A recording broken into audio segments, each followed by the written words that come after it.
Agora, Marcinho, a próxima partida é um clássico e vocês estão na zona de rebaixamento novamente. É mais difícil jogar um clássico nessa situação? Como que o Atlético vai se preparar essa semana para essa partida? Não, o jogo, independente se estivéssemos ali no meio ou lá em cima, ou na situação que a gente está, esse é um jogo diferente, né? A preparação é bem mais concentrada, com certeza, né? Não adianta eu vir aqui falar que é o mesmo jogo, é igual o América, é igual o São Paulo, não, porque mexe aqui com o torcedor, com a torcida, com todos que trabalham aqui no Atlético, quer dizer, é ter essa tranquilidade durante a semana, trabalhando forte naquilo que o Renato pedir, para que no sábado a gente possa fazer uma grande partida lá e por que não sair com uma vitória. Deixa eu só para finalizar, Marcinho, quero uma opinião sincera. Apesar de ser uma semana com 2 jogos difíceis, é a semana que o jogador gosta, né? Porque jogar contra o Flamengo, jogar um clássico Atletiba no final de semana, não tem coisa melhor. O jogador que não gosta dessa situação tem que parar de jogar futebol, né, Marcinho? Com certeza. São 2 jogos muito bons de estar se jogando. Eu falo até para os jogadores que hoje seria um jogo difícil pela situação do América, né? Seria um jogo diferente do Cruzeiro, né? Do Corinthians, mas jogar contra o Flamengo e depois um Atletiba é muito bom. Eu tive algumas experiências e tomara que no sábado aí o Atlético possa sair vencedor. Tá legal. Obrigado, Marcinho. Parabéns mais uma vez pelo gol. Wesley, obrigado também pelo seu trabalho aí na Arena da Baixada. Até mais. Até mais. Valeu. Tá aí o Marcinho. Que golaço que ele fez, né, Silvinho? Vou até pedir pra gente ver de novo os melhores momentos, pra gente poder falar um pouquinho mais da partida, mas foi um belo gol. O Marcinho tá jogando, como você disse, um bom futebol, né? E 1 minuto de jogo, né? Foi aquele gol justamente pra levantar a torcida. Pena que não deu no final, mas foi gol. E eu ouvi gente dizendo que o Neneca falhou. Eu até posso concordar. Mas foi um chute no canto do goleiro, muito perto do pé dele, do apoio dele. Olha lá, Silvinho. E o Neneca é um goleiro grande. Na verdade, foi uma jogada individual dele. Foi na força, né? Golaço, ele passou por todo mundo. E ela passa muito perto, né? Entre a perna e o braço. Aí foi o pecado do goleiro, sem tirar o mérito do Marcinho. Mas é muito difícil de chegar rápido no chão quando a bola passa perto do pé. E aí, ou o goleiro põe a perna ou põe a mão. Se tentar pôr a mão, não chega nunca. O que surpreendeu nesse gol rápido do Marcinho é que, normalmente, quando o jogo começa, Marcelo, os jogadores trocam bola. Botam a bola para trás, botam a bola para o lado, tentam se ambientar no jogo. E o Marcinho pegou a bola e partiu para dentro. E quando os jogadores do América quiseram se avivar da situação, ele já estava na intermediária, rompendo a área dentro, e foi muito feliz no arremesso. Pena que o Atlético não tenha tido equilíbrio, que ele mesmo aludiu, e cedeu o empate para um time que, na média do desempenho, mereceu empatar fora de casa. Falhou o Renan Rocha? Acho que não, né, Silvinho? Foi uma defesa difícil no primeiro lance, né? O tiro sai em curva e ele tenta cortar, mas ele já chega no limite da sua elasticidade no chão. E aí a bola sobrou para o Kempis, que é um jogador que parece que até o Atlético andou namorando um tempo. Fez um golaço no meio de semana de bicicleta, né? Contra o São Paulo. E aí houve um erro de posicionamento defensivo. Mais uma vez, o Rafael Santos não jogou muito bem. E o Edilson não jogou bem também pelo lado direito, tanto que foi substituído. Mas, enfim, era um jogo para o Atlético cravar 3 pontos e se manter fora da zona de rebaixamento e ir numa situação emocional diferente para enfrentar o Coritiba. É isso que eu ia te falar. Essa semana, hein? Semana decisiva. Copa Sul-Americana contra o Flamengo. Perdeu o primeiro jogo lá. E depois o clássico Atletiba contra o Coritiba, que vem de um empate fora de casa contra o Avaí. Mas olha, nós estamos olhando este Atlético neste momento e o cenário que o Atlético joga hoje em dia muito diferente do histórico que acompanhamos no Atlético Paranaense. Esta é uma situação tipicamente do enfrentamento rubro-negro, sabe? É o momento que o Atlético pode realmente afirmar-se de vez no campeonato. Tem 2 jogos pedreira pela frente, pode até ganhar no Flamengo no meio de semana e motivar-se ainda mais para enfrentar o Coritiba. Marcinho está coberto de razão. Dependente da situação que abrace um ou outro time, o Atletiba é um jogo atípico, diferente. Tem uma aura que só quem viveu sabe como é. Daqui a pouco a gente fala mais um pouquinho do Atletiba, porque agora a gente vai falar do seu destaque de hoje, Silvinho, os meninos da Sub-20, porque um jogão, com direito a virada e tudo, deu Brasil. É isso aí, Giovana. Os garotos da Seleção Brasileira de Futebol conquistaram o 5º título mundial em cima da seleção de Portugal e na prorrogação. Vamos conferir, então, os gols desta partida. Vamos lá, vamos rodar. Brasil abriu o placar no comecinho do jogo. Oscar cobrou falta com perfeição, 1-0. Portugal reagiu 4 minutos depois e empatou. Alex recebeu a bola livre dentro da área e deixou tudo igual. A seleção chegava mais, mas quem virou foi o time europeu. Em um contra-ataque, Nelson Oliveira chegou ao fundo, superou a zaga brasileira e chutou. Gabriel aceitou. 2-1 Portugal. Mas era a final de Mundial e Oscar sabia disso. Na jogada individual de Dudu, ele empatou. 2-2 e a partida foi para a prorrogação. O Brasil mostrou uma melhor condição física e se aproveitou do cansaço dos portugueses. Com ele, de novo, Oscar, terceiro gol na partida, terceiro gol brasileiro e mais um título mundial.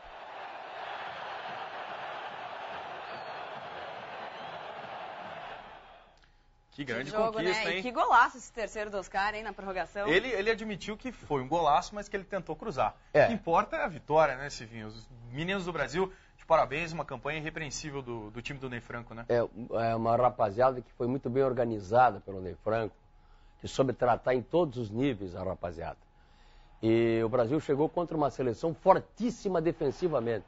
Não tinha tomado nenhum gol até esse aí, ó. Não tomou nenhum gol. Então era um time muito bem montado e deu muito trabalho à seleção brasileira.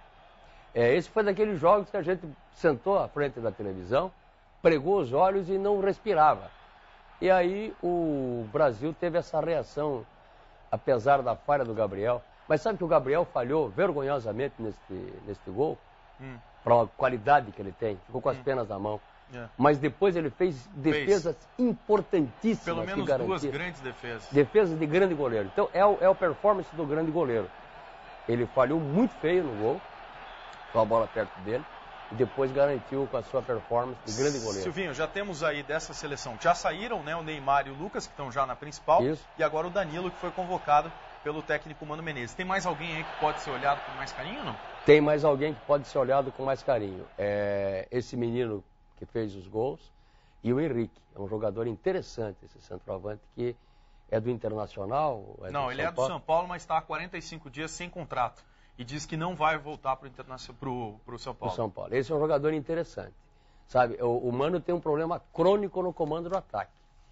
E esse menino pode ser uma possibilidade. Evidentemente que a gente tem cuidado para lançar essa gente numa seleção de cima que está nessa entre safra. Mas são nomes que me agradam muito. Silvinho, outro que eu acho que jogou, enfim, entrava bastante no segundo tempo, mas que jogou muito bem foi o Dudu, né? O Dudu que passou aqui pelo Coritiba, foi emprestado aqui Aliás, pelo Coritiba. o Dudu, no finalzinho da prorrogação, deu um pique e deixou o Henrique na cara do gol para fazer o quarto gol e sacramentar a vitória. E o Henrique perdeu na boa saída do goleiro português. Agora, some-se a isso a emoção final da rapaziada, né? A forma como se trataram em campo, como os portugueses lamentaram profundamente perder, chorando a derrota, e os brasileiros emocionados, e o equilíbrio que a rapaziada tem no dar os depoimentos. Eu acho que nós estamos aí com o surgimento de uma geração muito boa para o futebol brasileiro. Não diria que vão jogar a Copa do Mundo de 2014, mas para 2018 nós vamos ter gente muito boa, nos dá muita alegria nos gramados do mundo. É isso aí, parabéns à seleção do Ney Franco, que é nosso conhecido aqui, amigo de todo mundo, pela pessoa que ele é. A gente tem uma admiração muito grande pelo trabalho que o Ney Franco faz e está fazendo agora na seleção brasileira. Tá de parabéns, Elisa.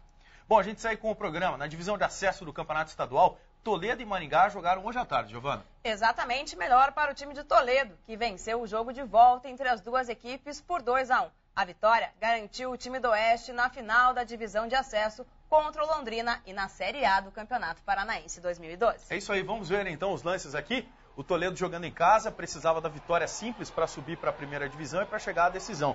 E conseguiu. Todo mundo furou aí nesse lance, menos o Irineu, que aos 30 minutos do primeiro tempo abriu o placar para o time do Porco, lá o Toledo, que marcou 1-0. No segundo tempo, o time do Grêmio Metropolitano Maringá ainda teve o zagueiro central expulso por causa desta falta. E aí, claro, as coisas ficaram muito mais tranquilas, muito mais fáceis para o Toledo, que marcou o segundo gol aos 22 minutos com o Negreiros. O Negreiros, aquele mesmo, né, que já passou aqui pelo Coritiba, surgiu lá no Rio Branco e que chegou a jogar no Flamengo do Rio de Janeiro. Tá aí o Negreiros marcando o segundo gol da vitória do Toledo. Tava frio lá na região oeste do estado, mesmo assim a galera lotou o 14 de dezembro. E no finalzinho do jogo, o Diego ainda descontou para o Grêmio Metropolitano Maringá, que jogava por um empate, mas a reação parou por aí. Com o resultado, o Toledo se classificou para a final contra o Londrina e agora, no meio de semana e no final de semana, faz os 2 jogos da decisão. Mas o mais importante, e essa festa toda aí, é porque o Toledo está de volta à primeira divisão do Campeonato Paranaense de Futebol. Silvinho. Bom, as coisas ficam colocadas no seu devido lugar, com todo o respeito. Teve até caminhão de bombeiro lá. A família devia estar lá. A família da Giovana é toda lá de Toledo. Sabe, eu disse, as coisas ficam no seu devido lugar, com devido respeito ao povo de Maringá e ao Grêmio Metropolitano. Porque na trajetória do campeonato, o Londrina e o Toledo fizeram as melhores campanhas. Tanto que o Toledo... Campeão do primeiro turno, Londrina, do segundo turno foi o Toledo. Tanto que havia uma combinação esdrúxula do regulamento, que se o Toledo perdesse um jogo, conforme a combinação, e o Foz não ganhasse do Londrina, o Toledo perdendo seria classificado direto com o Londrina. A gente vai rodar de novo os gols aí pra gente tentar ilustrar essa vitória, que era uma vitória simples que precisava o time do Toledo e conseguiu realmente. E o regulamento dessa vez premiou aquele time que foi melhor durante a primeira fase do campeonato, ou os times, né? É o prêmio técnico do desempenho. O Londrina enfrentando o Nacional e o Toledo enfrentando o Grêmio Metropolitano de Maringá. E vai ser uma grande final, né, Silvinho? 2 cidades importantes do nosso estado e com 2 bons times de futebol, hein? Porque agora vem o desejo de ser campeão. É claro. Sabe? Botar na galeria lá mais um troféu, tanto para o Toledo quanto para o Londrina. Bom, a gente vai transmitir esses 2 jogos aí.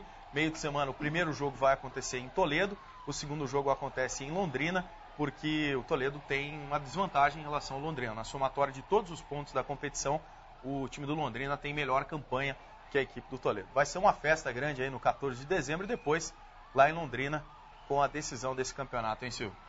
Olha, e o povo de Londrina está feliz com a volta de Londrina, assim como o pessoal de Toledo. E eu gostaria de ver mesmo o Londrina muito forte no Campeonato Paranaense. Diferente do Londrina que vimos nas últimas temporadas. Londrina frágil, com dificuldade para se manter e tendo dificuldade para manter a tradição do Londrina, que foi muitas vezes campeão paranaense. É uma cidade importante, congrega no seu eixo metropolitano uma economia e uma atividade social da maior valia para o estado do Paraná. E o futebol, sendo um fenômeno social, não pode passar ao largo de uma cidade da potência de Londrina. O mesmo acontece com Toledo, com a riqueza daquele polo do Sudoeste. É isso aí, bacana, tá de parabéns o pessoal de Toledo, pessoal de Londrina, como disse o Silvio, ressaltou 2 cidades muito importantes aqui do nosso estado e que tem um futebol bastante forte também, que estão de volta à primeira divisão do campeonato. Primeira divisão que a gente não sabe com quem vai contar, se com o Rio Branco, se com o Paraná. Daqui a pouco a gente vai falar um pouco sobre esse assunto, que nessa semana tivemos um julgamento lá no caso do Paraná, Rio Branco, lá no STJD. Daqui a pouquinho o Douglas vai trazer uma matéria pra gente explicando exatamente tudo o que aconteceu lá no Rio de Janeiro e daqui pra frente o que vai acontecer com o Paraná Clube e com o Rio Branco. Porque a situação do campeonato do ano que vem, que vai ter o Toledo e o Londrina, que ganharam na bola o direito de jogar a primeira divisão, ainda não está completamente definida, né? Porque vai ter um novo julgamento aqui no TJD do Paraná e o Paraná, que caiu no campo, pode retornar pelos tribunais para a primeira divisão, mas isso é assunto para daqui a pouquinho. Daqui a pouquinho, porque a gente terminou esse primeiro bloco e daqui a pouco a gente volta para falar do Paraná Clube, do Coritiba e muito mais. Não sai daí que a gente volta já. É isso aí, no próximo bloco, fique ligado, tem um esporte diferente, criado exclusivamente para deficientes visuais, é o Goalball. A gente volta em instantes com a segunda parte do eSporte ao vivo para todo o Brasil.